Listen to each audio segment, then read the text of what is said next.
All right, what's up, everybody? How y'all doing out there? I am Frank Red, and it's not Sunday night. Special edition of the In the Dungeon show. We're going to talk Golden State Warrior basketball exclusively because they deserve it, and we as basketball fans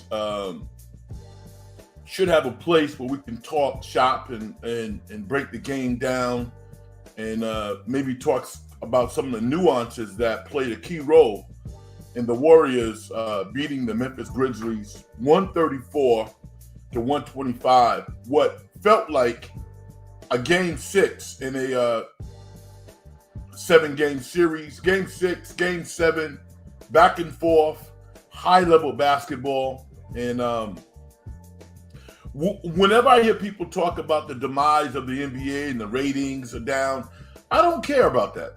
Because I watch the games. And I know you don't care either because you watch the games. There's a lot of good basketball happening in the NBA. There's a lot that can happen to make it even better. But when you look at the myriad of players coming into the league, the plethora of superstar veterans and rising stars, the league's in pretty good shape. It really is. And Stephen Curry,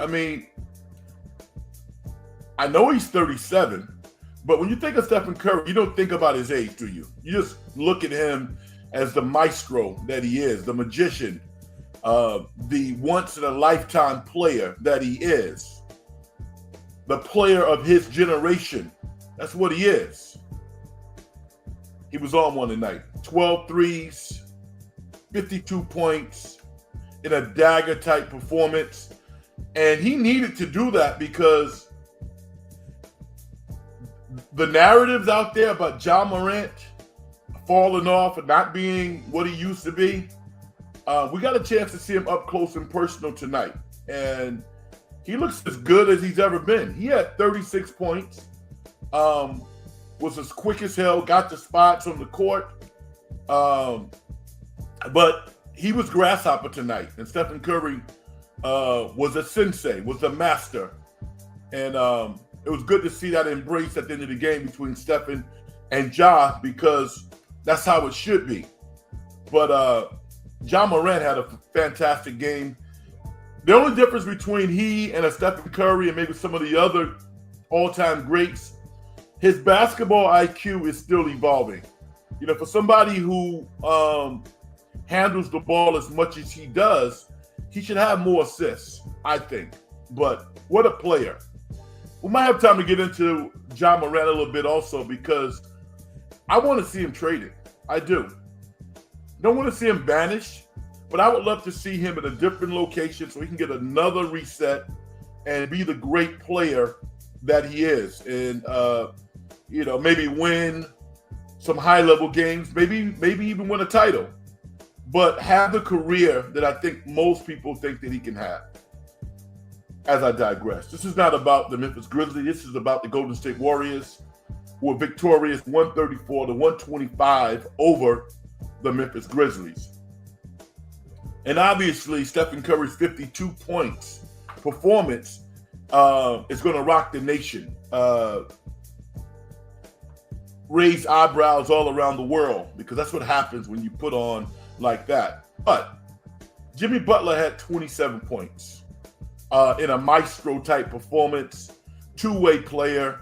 Draymond Green had a triple-double. Moses Moody grew up a little bit more. He grew up more. Pods had maybe the game-clinching play with his tip after not having a great game, after struggling on the offensive end. But he was still engaged. And when you're engaged, sometimes it comes down to one play. A championship caliber play, and Pods was able to make that play and help secure a victory. It was beautiful to watch. Those are winning moments. Those are high leverage moments. Buddy Hield's had an up and down year, but give Buddy Hield credit. When he had to make some plays in minutes that really mattered, he did. Even getting fouled by Ja Morant late. He went up there and made both of his free throws. he came down and made kind of an awkward three that was really big after the Warriors were down. I wouldn't say it was late third quarter or early fourth. But he made a big three after doing what he normally does, steps on the end line. He must lead the NBA in stepping out of bounds. I've never seen anything like that before. But give Buddy Hield a lot of credit because this is the first time in his career that he's playing high leverage minutes. Now, I'm going to also talk about something that I'm sure no one else is going to talk about. I think I might have heard Mully talk about it a little bit in the post game, but I'm going to have a discussion about it. Before I do that, I want to go out and acknowledge the great Vicky. She says, "Hi, Frank. Another great day for Bay Area teams. The Warriors played okay. I'm glad they won." And my man Keys says, "Warriors, what a game." Yeah, it was a great game. Vicky, I want to speak to you, though. You said the Warriors played okay. I think they played better than okay. OKC is number one, but there's some worthy contenders. I mean, Memphis, in spite of firing their coach, this is a very, very talented team. I mean, you look at them and you're like, wow, we got to go out and beat these guys. And which makes Memphis firing their coach at this stage of the season even more puzzling. You want to fire him at the end of the year, I get it. But firing him right now, I don't understand that. Think about the Warriors for a second. The Warriors starting lineup, I know Bob Fitzgerald likes to say that Draymond is 6'6". He's 6'7". Draymond's 6'7". I've stood next to Draymond. Draymond is 6'7". Jimmy Butler is 6'7". Pods is what, 6'3", 6'4". Moody is 6'5", and Stephen Curry. That's your starting lineup. Versus Jaren Jackson Jr., every bit of 6'11". Zach Edey, 7'2". Adama, he's 6'10", 6'11". I mean, they got a crazy long team. And they're not a bunch of stiffs. They can actually play. So I thought tonight's victory was outstanding. Now, the veteran leadership, the coaching, all of that stuff favored the Warriors. And you saw out of timeouts, Steve Kerr was able to dial up stuff. On literally 3 or 4 occasions, Steve Kerr was able to dial up a play from the sideline to get the Warriors either a great shot or 2 free throws because the player got fouled. You know how hard that is? It's pretty hard to do as a coach. And Kerr does it like he's drinking water. So, you know, one of the nuances that you might acknowledge, but you might not acknowledge. Now, I'm going to say this. The reason why the Warriors won tonight's game was because of the scout. Whomever's responsibility it was, whatever assistant coach it was, to scout Memphis, that person deserves a tip of the hat, you know, because the Warriors were more prepared than Memphis. It was clear. The head coach's responsibility is to make sure that they're intense and they're ready to go to the extent that they can. That's really on the players. But the scout, the Warriors knew exactly what Memphis was going to do, and they carved them up to the tune of scoring 45 points in the first quarter. You score 45 points in the first quarter, you're supposed to win. And the Warriors won. It wasn't easy, but think about it. They're playing on the road, you know, for like 14 days. I don't care if you win by 1.237, whatever it is. When you win a road game against a team that had to beat you, you got to get it done on the court, but you got to get it done on the sidelines also. And the scouting report for the Warriors was phenomenal. Offensively and defensively, they were the better team. They were more prepared. And, for all those who think that coaching doesn't matter, it does matter. Not just the head coach, but the assistants as well. So I want to acknowledge whomever had that scout, because that was one of the keys to the game.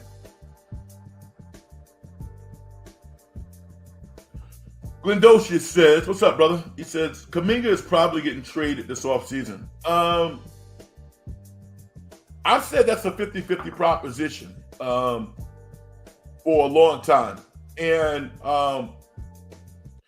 I try not to draw logical conclusions about things that I see, and I try to give people the benefit of the doubt.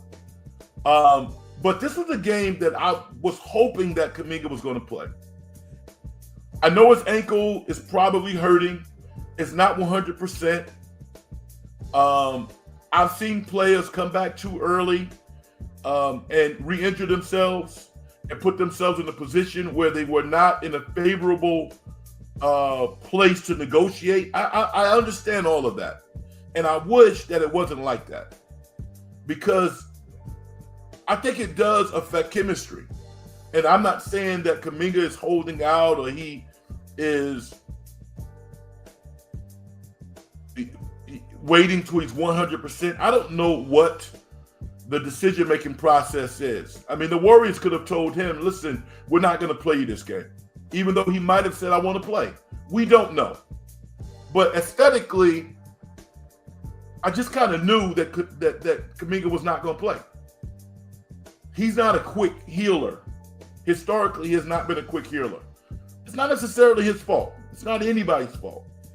But when Jimmy Butler rolled his ankle, Zach Edey stepped on his foot, and he was in clear pain, he not only shot 2 free throws, he stayed in the game. Jimmy Butler has historically done that.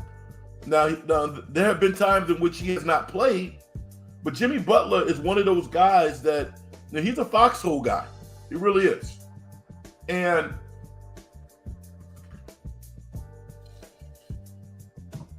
maybe I should use a different analogy, but I think you guys understand what I'm talking about. I want to see Jonathan Kuminga stay with the Warriors and be the great player that I think that he can be. But this whole contract injury thing, I don't like it. I don't like it. They showed him on the bench a couple of times tonight. He didn't appear to be as happy, as enthusiastic as some of the other guys. That could mean nothing. And we'll see on Thursday. They need this guy to win a championship. I believe they do.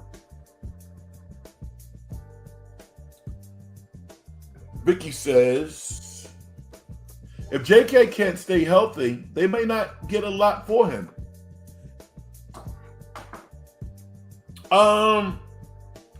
They're still going to get a lot for him.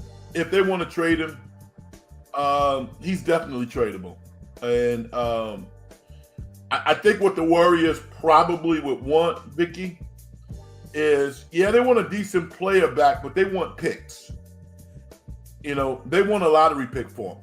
That's his value. His value is still, he was drafted number 7 overall. He would be probably a top 5 pick in this year's draft. And there's a part of me that would like to see him go to a team that's been getting their butts kicked, for years upon years, like the Washington Wizards. And if they have a lottery pick and there's a player that the Warriors want, then, I could see it happening. I'm still ambivalent about Jonathan Kuminga. I like him. I think he's good. I don't knock his talent. But the Warriors have to want him to be here. Otherwise, it's not going to be good for him. I don't want the Warriors paying him and not really totally believing in him. He needs to be in a place where they believe in him and that he wants to be there as well. So, hopefully he plays on Thursday. Let's talk about some of the good things, though. Memphis took the lead early in the fourth quarter, I believe. They went up maybe 3. And I think that's when Buddy Hield maybe hit that 3 to tie the game, or I'm not quite sure. But the Warriors dealt with some adversity tonight. And it was beautiful to see how they handled it. Defensively, they played their tails off. And to think that they got to jump on a plane and take a 4.5-hour plane ride, get into LA probably like 2, 3 in the morning, get to their hotels. It's tough because they gave everything that they had in tonight's game to get that victory. It was beautiful to watch. It really was. Vicky says a 10 pick. Now, I think they can do better than that.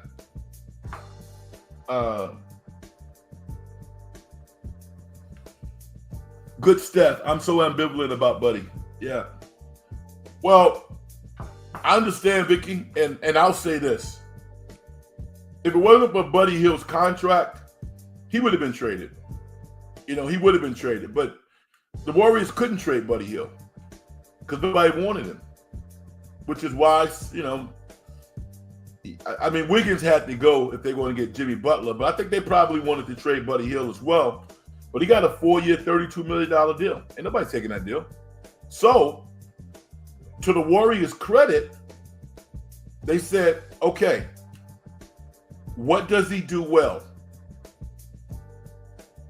What doesn't he do well? They realized that he wasn't a starter on most nights. Maybe somebody's injured, but they realized that Buddy Hield is not a starter for this team. So they bring him off the bench, and when he's hot, he's fine. He contributes to the offense. He's another weapon that they have. And when he's not making any shots, they put him on the bench. And although he's not really a really good defensive player, he's aggressive. He is aggressive. He just makes a lot of mental mistakes. But to his credit, he appears to be receptive to the teaching that Draymond, Jimmy Butler, Stephen, and maybe some other guys are trying to give him on the court. I respect that. This guy's been in the league, 10 years? Pretty close to 10 years. And the fact that he can still embrace that level of education says a lot about him as a person. So does it bother me when Buddy Hield steps on the end line every game? Yes, it does. I don't understand it. That should happen maybe 2 or 3 times a year, not once every game. Now, and I'm being somewhat facetious when I say that, but it happens too often. With that said, I think he wants to win, and he's a talented guy. What he does well, he can do. He can make free throws, and he's a streak shooter. But when he's on, he can line it up and make some threes. So it took everybody tonight to win this game. It really did. I want to get your thoughts on where the Warriors need to be in the playoffs. I'm very comfortable with the Warriors in the 6th seed. I really am. I don't know if you have a key opponent that you want them to play. Ideally, I don't necessarily want to see the Lakers in the first round. I don't want to see that. If that's who they play, fine. But when the Lakers are rolling, the Lakers are talented. The Lakers are good. And the Lakers can play multiple styles. I would love to see the Warriors play the Lakers in the 2nd round or the finals, but not in the opening round. I think they can beat Denver, personally. I do. I think they can beat Denver. I think they can beat OKC. They're not going to play OKC. They can beat Houston. You saw Houston and the Lakers last night. That was a rock fight. That was a complete rock fight. And the only thing about Ime Udoka that I would say, Coach, you need to go against maybe some of your tendencies. They need to play Reed Shepherd. They do. You can tell me that he's a horrible defender, but you know what? Some people are their own defense. If Reed Shepherd is shooting somebody, is guarding someone who can't make an outside shot, it doesn't matter that he's a bad defender. I think at the end of this season, Ime Udoka and the Houston Rockets might look back on not playing Reed Sheppard some this year as a mistake. He's a really talented player. Most people like Fred VanVleet, but he's a streak shooter and he's small. He doesn't finish at the rim at all. They played well enough last night to beat the Lakers, but they could not make a shot. That's why they lost. Vicky says Draymond had a great game. Also, along with Jimmy. Yeah, I mean, 2 Hall of Famers. That's all I can say. 2 Hall of Famers, both 6'7", both unapologetically themselves. They do it their way. Both two-way players. I'm going to say right now, I don't think they're two smarter forwards in the NBA than Jimmy Butler and Draymond Green. Who? I mean, the level of IQ that those guys play with is amazing. I mean, it's like going to school when I watch those guys play basketball. I love it. And then Jimmy Butler literally has the poise and the resolve of a jewel thief. This dude was 12 for 12 from the free throw line. That's championship caliber basketball. Let's go back to the NCAA a couple of days ago. Florida's in the Final Four, right? Florida should not be in the Final Four. Good for them. But Texas Tech, if Texas Tech makes one of those 1-and-1s, they win that game. We know who the most talented team is. It was Florida. But to be able to calmly go to the free throw line and knock shots down when it matters, it's a beautiful thing. What's up, Keith? Keith says, our guards are rebounding at a high level, making small ball lineups so effective for us. It's a great point. They all rebound. Pods is a natural rebound. Pods must average about 15 rebounds a game in high school. That dude rebounds. He rebounds the basketball. And, if he just kind of like be's that dirty guy, he's going to have a nice little career here as an NBA player. I'm partial to Moses Moody because of what he had to go through. Moses Moody, I'm going to say this. Moses Moody will still make the occasional, like, what are you doing type foul. But Moses Moody is an above average defender right now. He's playing his tail off defensively. He's a legit two-way guy. You cannot be a starter for the Warriors and not be a two-way player. You can't. You can't do that because they put you on an island. Their defensive sets, their schemes are so complicated. And if you're not doing what you're supposed to be doing, if you're not in the right position, you're going to get exposed. And over the past 25, 30 games, Moses Moody has been a dog out there. He really has. He went through kind of a 2-week slump. When he wasn't making his outside shot, he was still playing defense. But his game is vital right now. And to see him step up in the most key moment of the game and knock down that corner 3 was beautiful to watch because of his journey, because of his 4-year journey. Most players in his situation would have been out of the league or they would have been traded. The only reason why Moses Moody, I believe, is still with the Warriors is because he is a A1 human being.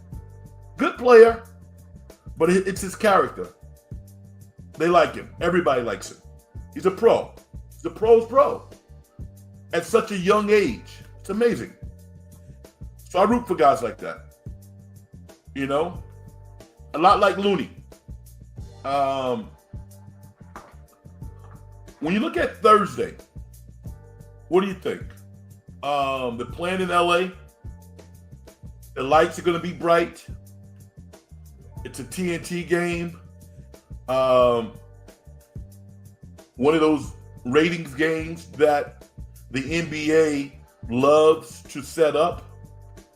LeBron versus Steph, Draymond, all these personalities. That's one of those games that you want to be at. You know, they'll probably flash Denzel Washington if he's not. Well, not. Denzel's doing Othello on Broadway, so he's not there. He's probably pissed off. But yeah, I mean, Denzel's not going to be there. But it's going to be one of those games that if you have a ticket, you know, you want to be there because it matters. You thought tonight's game felt like a playoff game. What about Thursday? That's going to be awesome. And the Lakers are formidable. The Lakers are another big team like Memphis, and they're smarter. They really are. So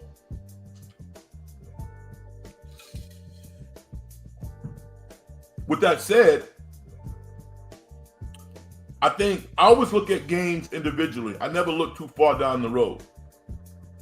If the Warriors play their best basketball against the Lakers, I think the Warriors win that game. I do. Because, and I'm going to tell you why I believe that. The Lakers are still trying to figure out their hierarchy. LeBron and Luka, Austin Reeves, they're still trying to work that stuff out. And then there are auxiliary players. When everything is cooking, when everybody's playing well, they're tough to beat. The Warriors really don't have that problem. Everything is centered around Stephen Curry. And it's a beautiful movie to watch. I mean, I can't imagine a guy like Jimmy Butler just coming into this organization and having him be deferential at times to Stephen Curry very freely. It's not a problem. You know, he just assumes whatever role that he needs to play at that particular time to win games. And we didn't really get a chance to see that in other places. We just see him taking Miami to the playoffs. But game in and game out, we didn't really get a chance to see the uniqueness of Jimmy Butler's game. We see it now. It's on display. He does everything. Really does.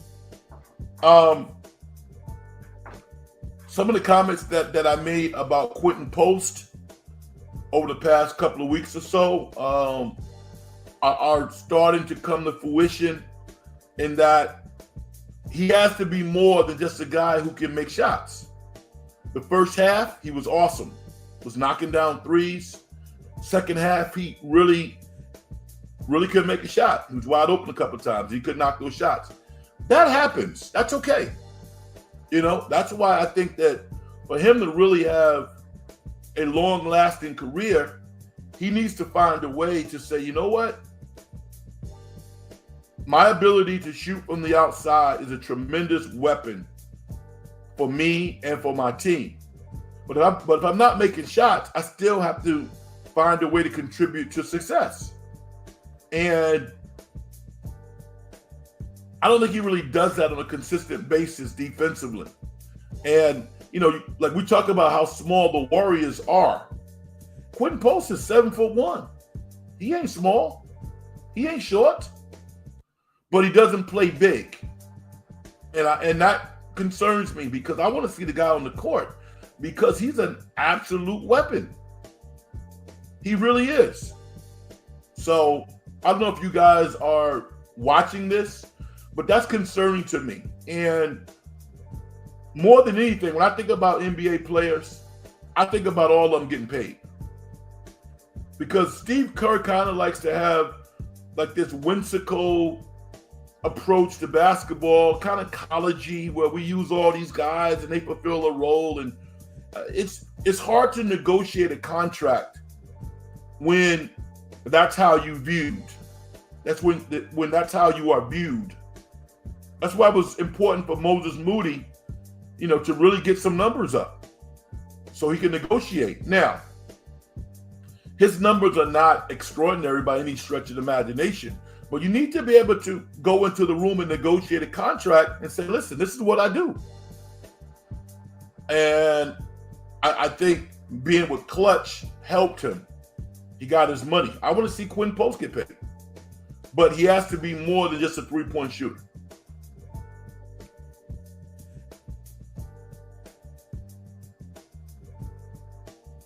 Vicky says, I like Looney.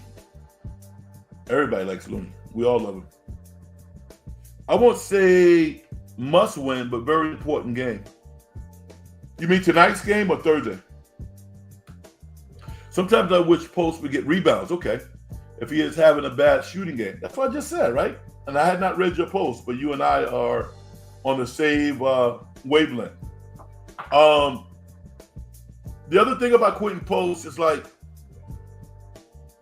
when you're 25 years old as a basketball player, you might as well be 30.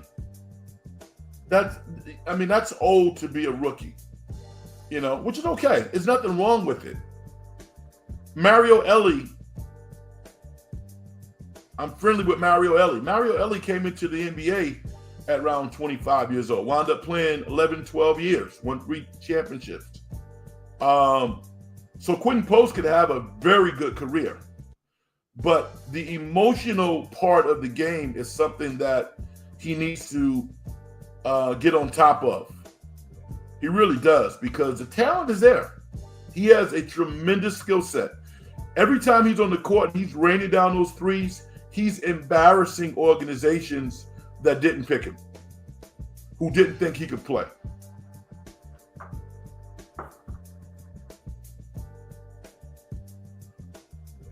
So Thursday's game, you think is a must win? I gotta think about that. I mean, they're already in the 5th seed now. I actually, Vicky, want them to be in the 6th seed. So if they lost, I think Friday's game is more of a must win than Thursday. And I hate even saying that, because if they lose both games, are they done? I don't think so. They have the tiebreaker against Memphis.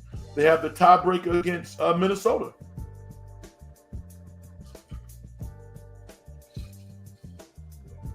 If they win Thursday and they win Friday, they're in the driver's seat. They could theoretically, by the end of Friday, be 46-31, 15 games over 500. And what I would have to say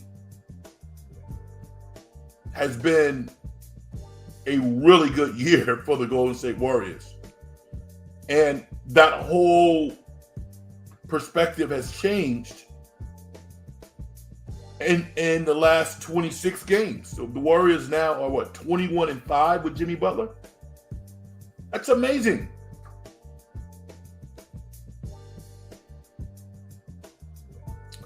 Aussie Rules. How you doing, brother? Surprised you, didn't I? Yeah, man. I come outside when the Warriors do something spectacular or win. The news of the day warrants that I do it. And this was a big game. I don't know if you saw this Warrior game, but it was awesome game against Memphis tonight.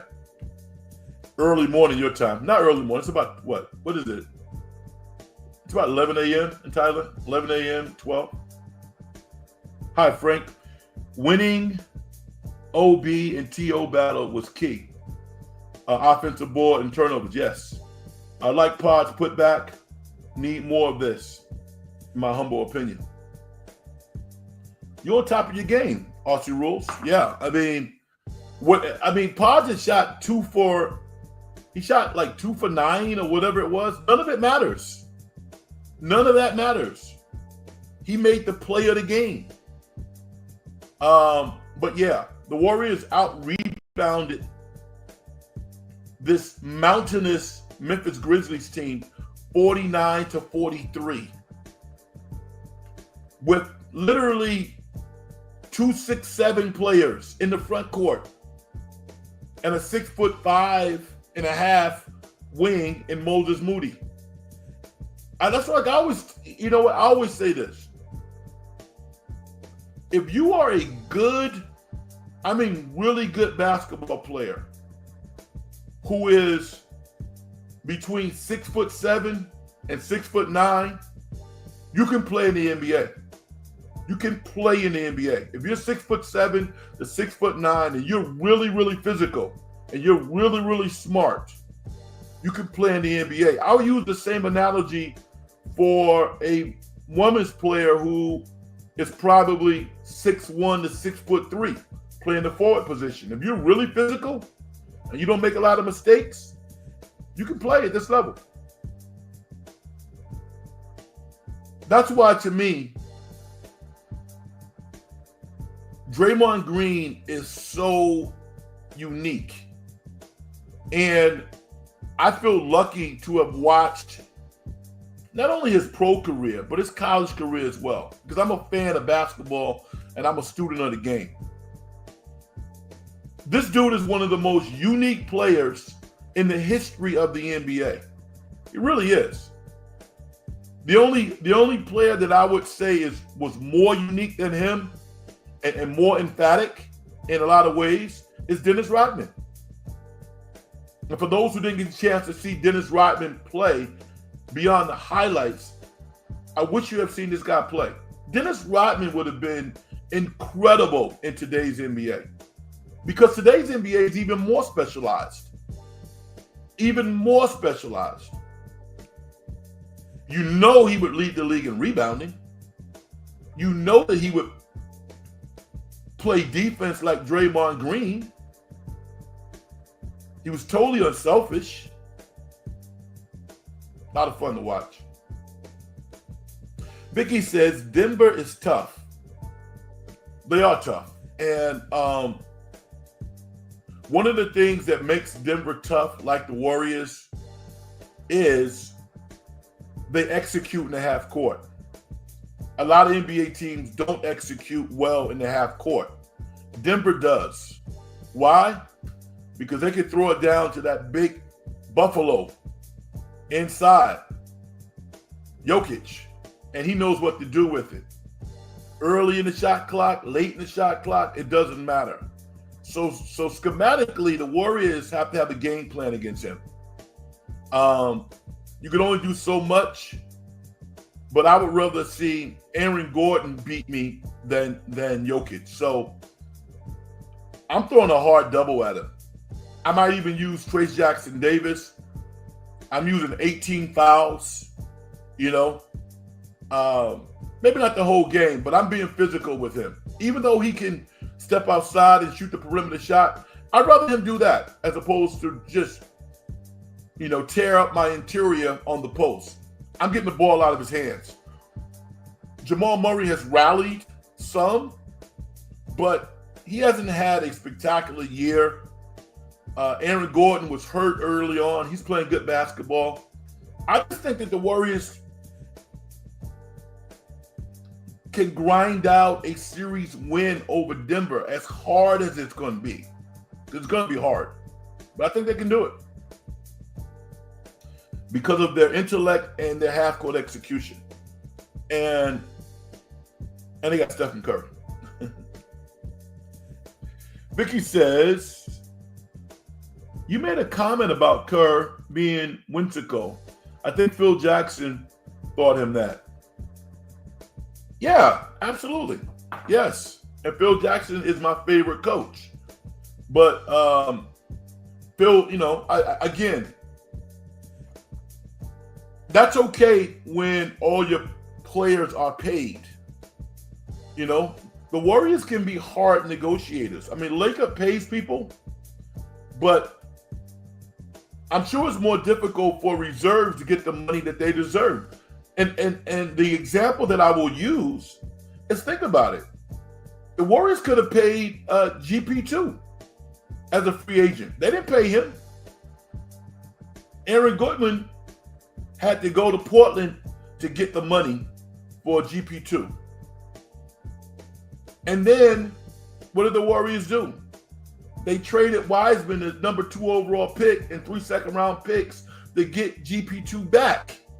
And he didn't even play for the first 20 games because he was injured. The Warriors could have kept him.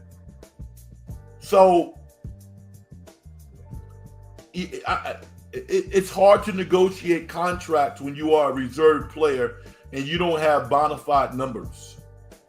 And sometimes Kerr can kind of, think about it.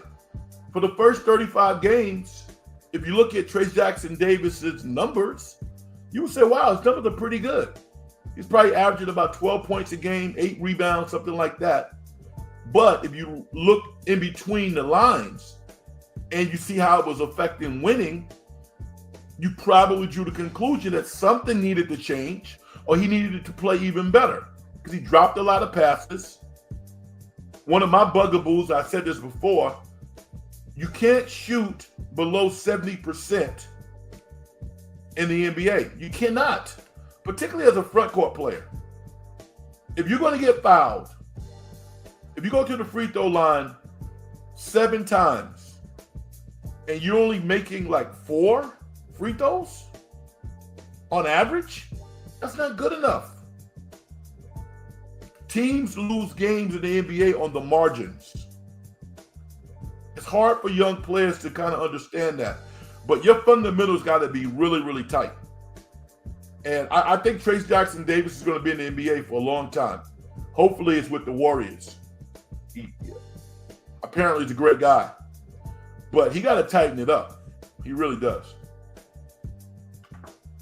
For his benefit, and certainly for the Warriors. Key says, I didn't realize how good Butler's passing skills are. He is a perfect fit for us. 2-way, high IQ player who gets the opposition into foul trouble a lot. Keish, you are spot on. But know what though? After I watched him one game, and you might have remembered my comment, I said, you know what? This is interesting. Jimmy Butler was traded for Andrew Wiggins, but he plays more like Draymond Green. He's more Draymond Green than Andrew Wiggins. I didn't know that either. I thought he would pass to other people because he was being double teamed or something like that. I didn't know that he was the creative passer that he is. And it was even harder for me to surmise how smart he was with the ball in terms of drawing fouls. He draws fouls on smart players. And he concentrates. He's a Hall of Famer. He really is.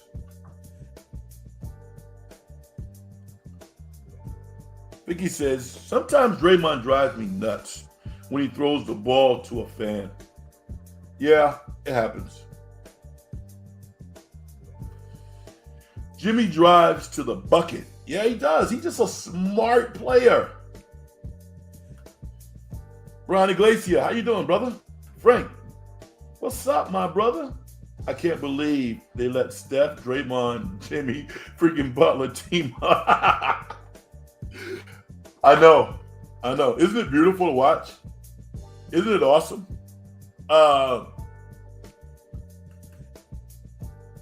People don't like to hear this because it attacks the mental, but the Warriors are the smartest team in the NBA.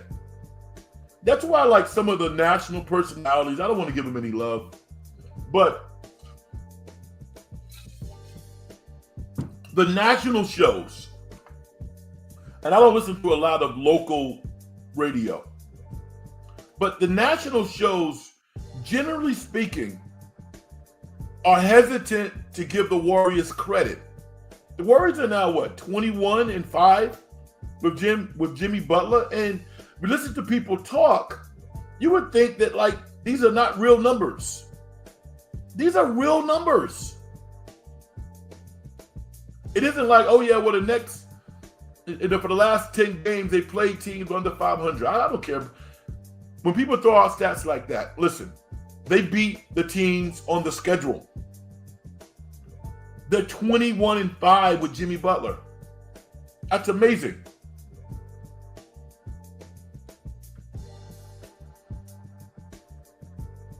Here's a name I haven't seen in a while. Bebop Jones. What's up? Cheers to all.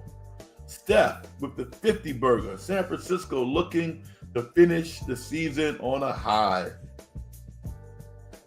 How about that? I tell you what, as a basketball fan, it's been a fun season to watch. I've been entertained. In the midst of hearing all of the negativity about the NBA, I just tune it out. It doesn't even really bother me at all because I watch the games. And I would want to be a basketball fan in Phoenix. That's a freak show. But to be a basketball fan who focuses on the Warriors, this has been a terrific year, particularly the last 30 games. I give the Warriors management credit. I give Mike Dunleavy Jr. a lot of credit because he had to sell Jimmy Butler to management. Because nobody really, they probably didn't know him all that well. But he has changed everything. He's given his team life. He's given them a brand. And he's given them hope that they can accomplish things that any logical person would not think that they could accomplish this particular year.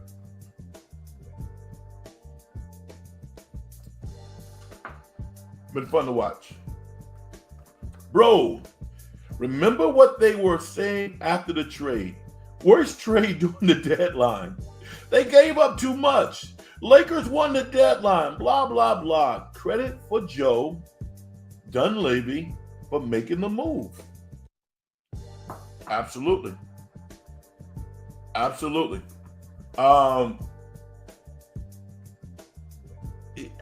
You know, Brian, with that said, I think whomever was going to pay Jimmy Butler the money between Phoenix and the Warriors was going to be able to sign him. The fact that they gave up a first-round pick in this year's draft, it still bothers me a little bit. But I think that the Warriors were having a conversation around, listen, we don't really know if Jonathan Kuminga is going to be here long-term. We don't know that. We hope he is. But he is essentially still a draft pick. He's a lottery pick for them because they're not going to take on a whole lot of salary. He's in a rookie contract. So I think the Warriors' perspective was, listen, we can give up the first round pick because the worst case scenario is we have a Jonathan Kuminga in his 5th year who's ready to take off that we paid. Or we draft a young player, top 7, top 5, and trade Kuminga to that particular team that we really like, that fits our culture, that we think we can groom. So, you know, a lot went into that, but I didn't like them giving up a first-round pick to Miami. I really didn't.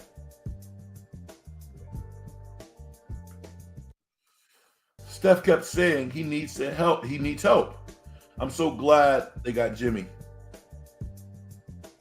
Yeah, I think Stefan's comment was, I want to play meaningful basketball. I want to play meaningful basketball. I mean, if we just kind of like think about the power of his words for a second. As much money as Stephen Curry makes, and you know, he's one of the highest paid players in the league, if not the highest paid. We can't even quantify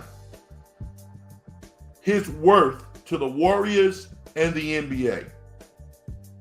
And that's all going to come to an end at some point. But that time is not now. Do you know what a cash cow this guy is? not just because it's kind of a Michael Jackson moment. No, this dude is having an all-star first or second team all NBA type season. He's definitely gonna be one of the top 3 teams, maybe higher than that.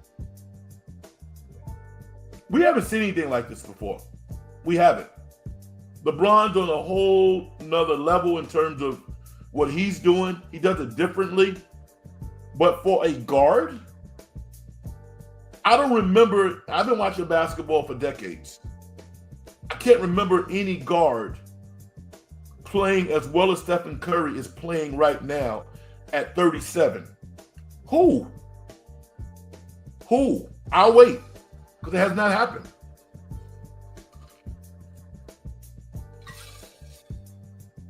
Kobe wasn't as good at 37.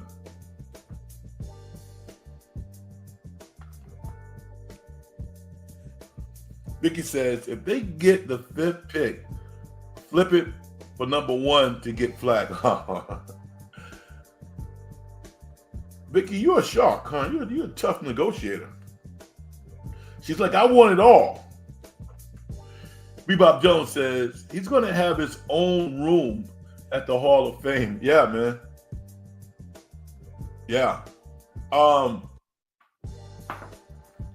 just feel lucky that I can watch,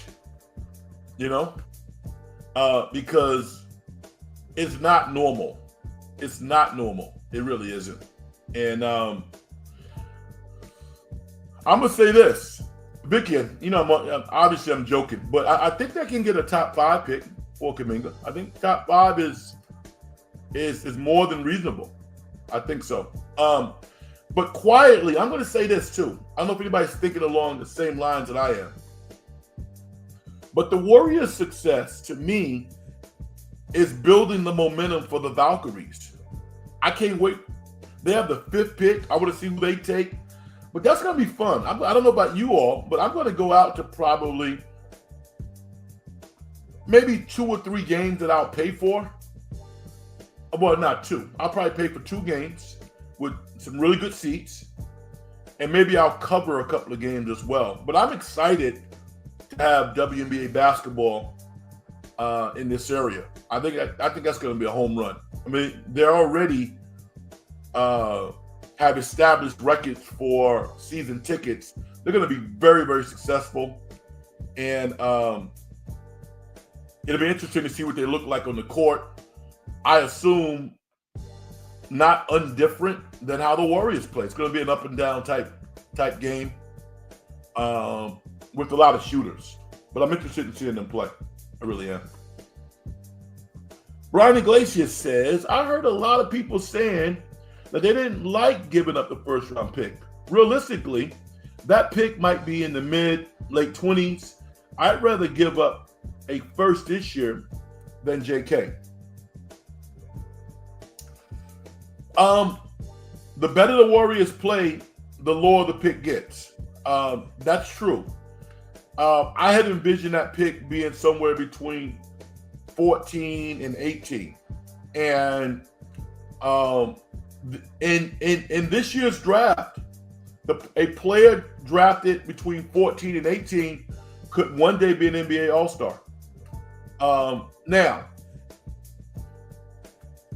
I also would prefer to keep Jonathan Kuminga over drafting a rookie, because I think Jonathan Kuminga is ready to take off. I believe that. But when you look at the entire scope of professional basketball, it's a numbers game to a large degree. You can't pay Jimmy Butler $50+ million, pay Stephen $60+ million. JK, he's not signing for less than 35. He's just not. All this, well, we want to get him for $30 million for 5. That's just loony talk. His agents are not going to allow him to do that. It's not. And you hit that fork in the road where you have to, you have to make tough decisions. Think about this for a second. Austin Reeves signed like a 4-year deal for like $55 million because he wanted to be a Laker so bad. I'm sure he loves being a Laker, But do you think Austin Reeves at this point likes making 40% of what he's worth as a professional player? You know, he's kicking himself. He really is. I mean, it's one thing to love LA and be a Laker. That's all good. It's something else, you know, to have somebody pay you market rate for your talent. What is Austin Reeves worth? 25 million, 30 million? He makes 10. Jonathan Kuminga is going to get the bag. Brownie Glacier says, what the hell is wrong with the WNBA? Give an expansion team the 5th pick? What the hell is that? What do you think? It should be better? What do you think? I'm not quite sure where you're going with this. Should it be better or should it be worse? Help me out. When Looney and Moody hit huge threes and Pod soaring over Ja for a game-sealing putback, this team can make a run. Absolutely. We've been saying that. They're playing winning basketball. They're putting people on notice. No, they really are. Now, we're going to learn a lot in these next 2 games. We really are. How does the WNBA get players for new teams? About 2.5 months ago, 2 months ago, Vicky, they had an expansion draft. And all of the WNBA teams were able to protect 8 players. And, you know, there was some like veteran superstar players that they could kind of keep out and restrict them from being taken. But, you know, they had a purge draft like the NBA does. And the Valkyries picked Kate. I can't think of Kate's last name right now. From the Aces, who played with Caitlin Clark in Iowa. So they have her. They had a player that they took from the Liberty, a pretty good player as well. They got a player from the Indiana Fever. They got talent. They have some talent. They're gonna be good. And like Brian said, they have the 5th pick in the draft. So they're gonna get another good player. Brian says, JK is not getting more than 30 million. There are not a lot of teams who have the money to spend this summer. Okay, so I'm hearing 2 arguments. Are you saying he's not worth it? Or you said he's not getting it because people don't have the money to spend? Because these agents are really creative, all right? They're really creative. And if teams want this guy and they have the draft capital to get back to the Warriors, the deal will get done. They can do a 3rd-team deal. This guy's getting his money, man. Come on.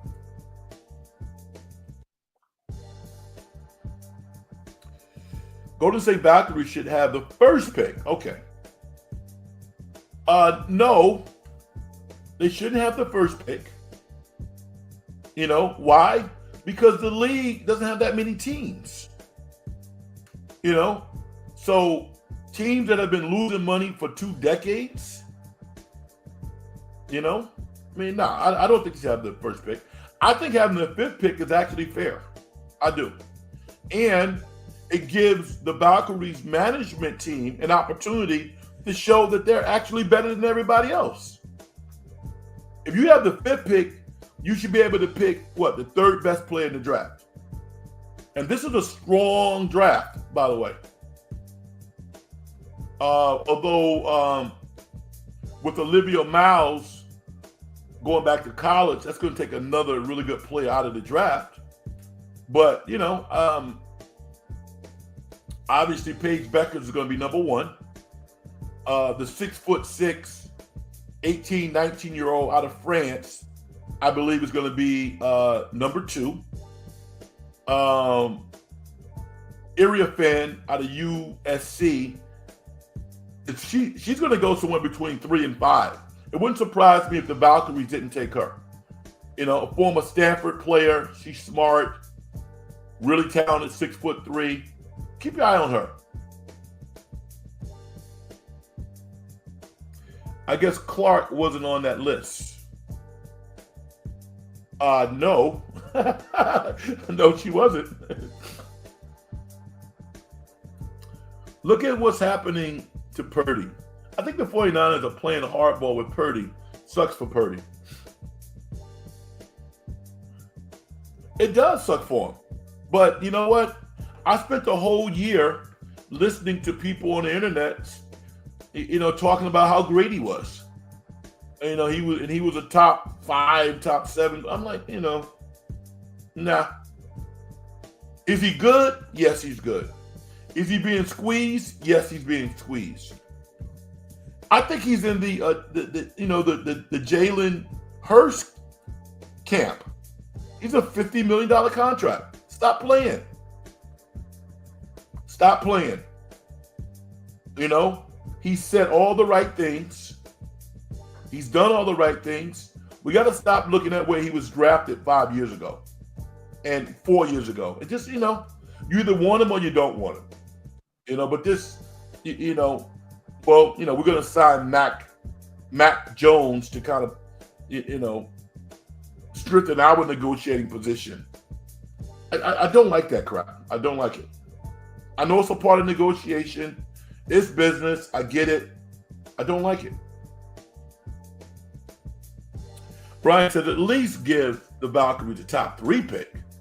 5 is too low. The only teams that have money are Washington and Brooklyn. And I don't think that they will want to pay JK $30 million or that he's worth it. All right, well, okay. So now we get into the real reason. You don't think he's worth it.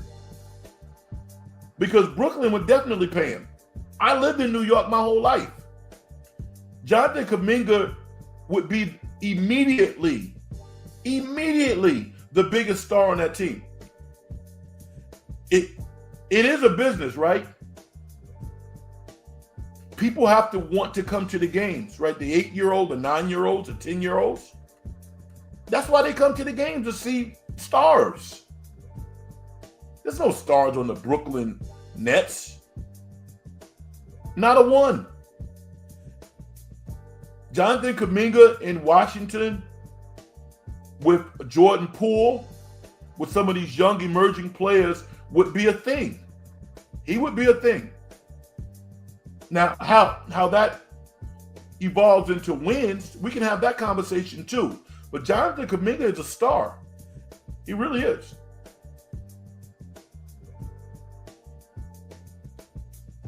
Vicky says, if you don't have an old line, look at the Super Bowl again. How about that? Good point.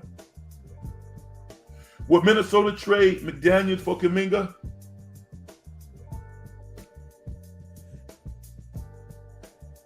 They might. Yeah. I think they probably would, because they got a real good look at McDaniels. The only way that they would do that is if they felt that they were going to re-sign Julius Randle, because at that point, if you sign Julius Randle, you have a guy who's going to be able to consistently score 20 points a game, right? So you got to make a decision on Randle first. The Warriors, I don't think would make that deal. They don't want McDaniels. I mean, McDaniels is a nice player. He got paid. He makes around $30 million a year, maybe even 35. Doesn't really move the needle. Doesn't put butts in the seats. He's kind of an all-defensive guy. They got Draymond. They got Jimmy Butler. They don't need him. If I'm the Warriors, I wouldn't do it. If I was Minnesota, I would consider it. Yeah, I would.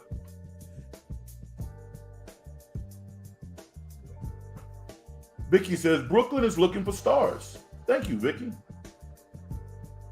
Brian says, JK would be a $25+ million player if his 3-point percentage, free throws percentage, and rebounding is not at a $30 million. Well,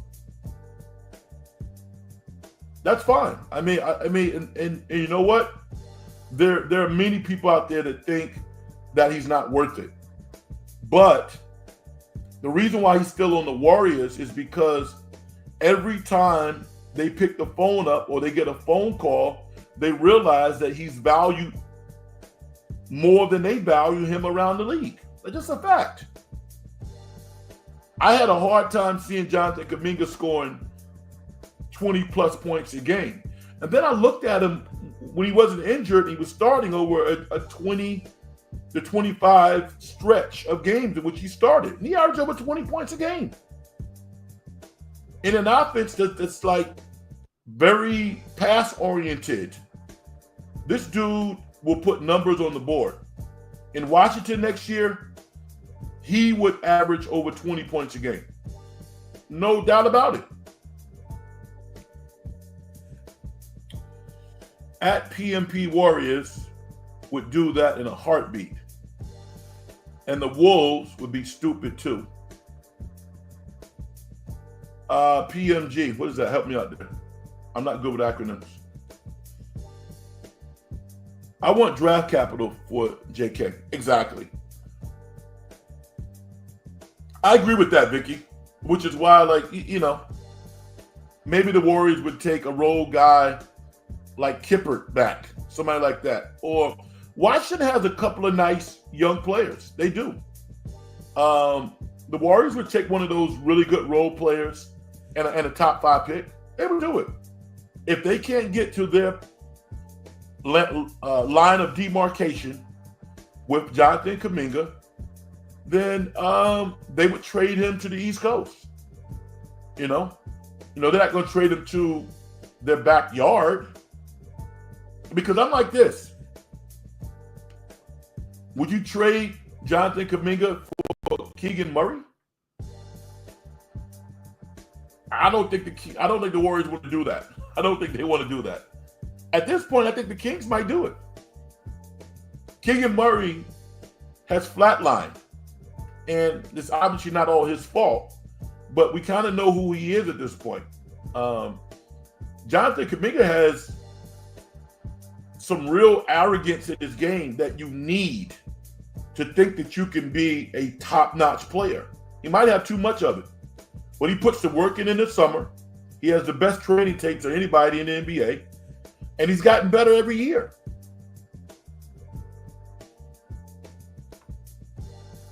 What does JK do well besides being athletic? He averaged 20 points a game over a 25-game stretch. That's what he did. His free throw shooting has evolved to the point where shooting over stretches, he shoots 75% from the free throw line. JK's last step is maturity. He complains too much to referees. He lives with bad plays. I think with the right coach in the right environment, he will be able to overcome some of his challenges. But that dude's talented, man. He's really good. Very skilled, too. I know LeBron is otherworldly athletically, but how close is JK to that level athletically? LeBron in his prime, I mean, nobody. I mean, you got Jordan, you got LeBron, you got Dr. J, you got David Thompson, players like that. I don't think Kuminga is on that level because those players use their athleticism creatively in ways I have not seen Jonathan Kuminga use his creatively yet. But in just terms of just raw athleticism, he's among the most athletic players in the game right now. The Thompson twins are real bouncy as well. But Jonathan Kuminga is one of the most athletic players in the NBA. LeBron's on a different level. Unfortunately, Sacramento team has flatlined. Yes, they have. I just don't think JK fits the system with Kerr. He doesn't play well with Jimmy Butler. And Butler does a lot of stuff on the court that JK does. I think he's a below average defender and shooter. No, he's not. No, he's not. He makes mental mistakes, but Here's the thing. You wouldn't have heard Kerr come out and say that he's going to replace GP2 defensively if he didn't think he was a good defender. He wouldn't make that statement. Jonathan Kuminga is emotional, and that gets in the way of him being more consistent. But fundamentally, he tries defensively. He moves his feet laterally. He's 6'8". He got long arms. This dude could be a juggernaut defensively. He really can be. If I'm a Warrior, if I'm the Warriors, I'd try to work a sign and trade for Cam Johnson and $22 million. You can do that deal. That deal will be on the table. Trust me. And Brooklyn's probably willing to do that deal. And maybe the Warriors are willing to do that deal. Cam Johnson's a nice player. He's not very physical. He doesn't handle the ball very well. When's the last time you seen Cam Johnson get a rebound and take it coast to coast and finish at the rim? I'll wait, because I haven't seen it. You know, he's a nice player. He's a good player. Probably the fourth or fifth best player on a really good team. On an average team, he's probably the third best player. Nice player. He's not Jonathan Kuminga. He's not. Keith says, I would love to see the Warriors versus Lakers' first round series. I think it would be epic. Beat LA. I'm not mad at you. Vicky says, the things with JK, he was never allowed to grow into his role. It's too bad for both parties. Yeah, you know, I mean, I'm happy that the guy has maintained his value. That's all I'll say. I'm happy he's maintained his value. He's going to get his money. I love it. JK is not a great shooter. No, he's not. He lacks awareness on off-ball defense. Yes, he does. He lets his offensive game affect his defensive game. He used to do it more in the past, not as much now. And if I'm paying a player $30+ million a year, I need him to be consistent.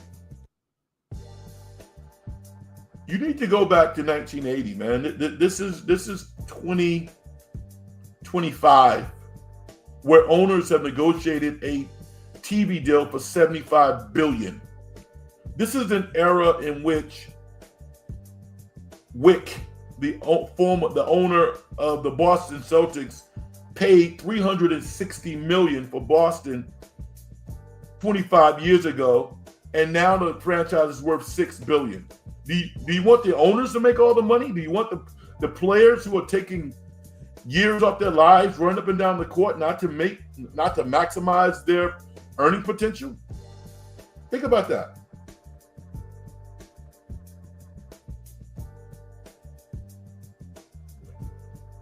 SGA, I like your content.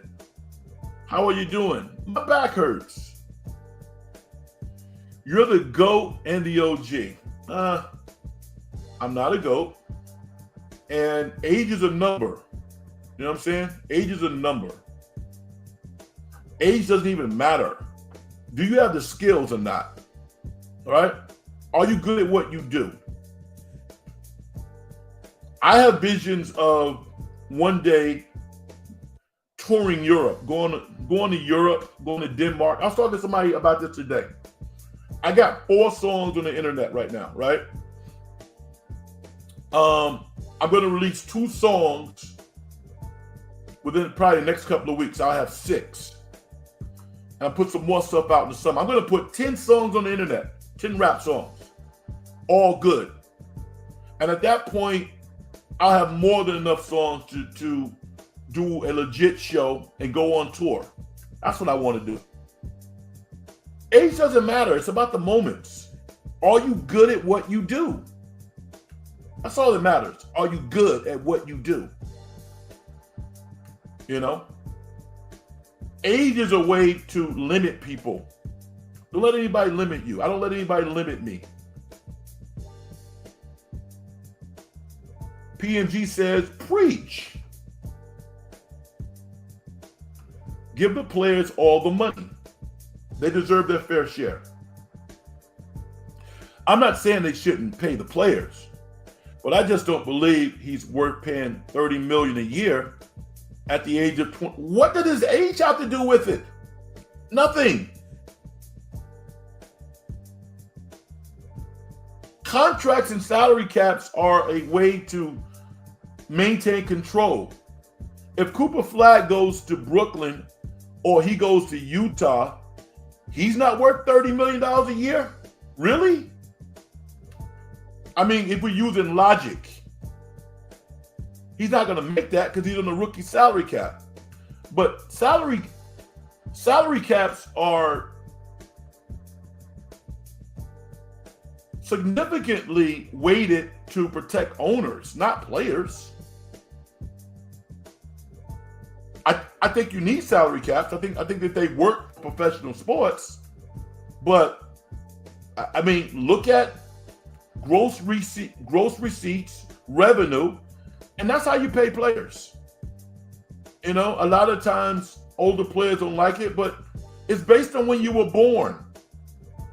It's too bad that Dr. J, and Dr. J has never said this, but can you, I mean, you know, I love to see Dr. J of this era getting paid 50, 60 million a year. I love to see people get paid. And Brian, I really love going back and forth with you. You and I do this most of the time on X or Twitter. It's good to have you on the show to have you share your thoughts. Cool, can't wait to hear from them. Oh, okay, my new songs, yeah. Yeah, I got a song called, Vicky, I really appreciate your support. I'm gonna release a song called My First Coach, probably in a month or sooner. And another joint I got is called Can You Feel Me? And I'm really excited about that too. I'm gonna start recording that. Flag will make $30 million in revenue eventually, yeah. PMG, cap 154. JK can be a 20% cap player. Absolutely. Absolutely. All right, everybody, listen. We've gone longer than I thought I was, but this audience is so top-notch that you kept it going. I really appreciate y'all. And I'm not going to be on Thursday. That's why I came on tonight. I'm going to watch the game with a great friend of mine. So we're going to watch the game. We got to have some dinner. So I'm not going to be on Thursday, and hopefully it will be a great game, and the Warriors will win. I look forward to doing my next show on Sunday nights in the Dungeon Show and talking to all of you. PMG, pleasure. Thank you, Frank. You're great on Larry, yeah, and all the stuff you do. Larry's my guy, and I'm so happy about his success and the fact that he's working with his son now and helping his friends. It's a beautiful thing. And like I said, when I was on Golden Days a couple of days ago on a side show, in the summer I'm gonna have a lot more time to really ramp up this show. But I'm looking for kind of a social media expert, somebody who knows something about podcasting, because I need to really get this show out there. I'm only on one platform, which is YouTube. And there's so many other platforms that I need to be on and do more to promote the show. And I will. But the number one objective for me is to have fun doing something I like to do, talking to people that I really vibe with, and I'm accomplishing that goal. So that's fantastic. I'm good. I'm happy about that. Thanks for having the show tonight. Have a great week. All right, I'm gonna do my thing. Get out of here, everybody. Success and getting paid is a manifestation of the whole process. If you as an individual don't do things to help other people make their lives better, as far as I'm concerned, you haven't done nothing. Have a great week. Watch the game on Thursday, and I'll talk to you on Sunday nights. All right? Good night, everybody. Peace.